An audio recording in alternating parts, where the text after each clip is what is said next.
खबर रहबे करेला। गोरखपुरिया भौजी पर पवन सिंह का फूटा गुस्सा। गोरखपुरिया भौजी के पति को पड़ा महंगा। जी हां दोस्तों, स्वागत है आपका एक नए वीडियो में। दोस्तों, एक बहुत बड़ी खबर निकलकर सामने आ रही है।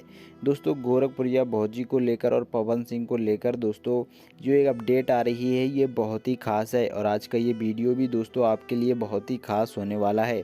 आपकी जानकारी के लिए बता दें दोस्तों, पवन सिंह का एक वीडियो सामने आया है जिसमें दोस्तों पवन सिंह ने गोरखपुरिया भौजी के बारे में दोस्तों एक बड़ा बयान दिया है। तो चलिए दोस्तों बढ़ते हैं वीडियो की ओर और आपको विस्तार से बताते हैं कि आखिर यह पूरा मामला क्या है। वीडियो में आगे बढ़ने से पहले दोस्तों आपसे एक छोटी सी रिक्वेस्ट है, आप इस वीडियो को लाइक करिएगा और रेड कलर के बटन को दबाकर सब्सक्राइब कर दोस्तों घंटी को भी ऑल पर सेलेक्ट करिए।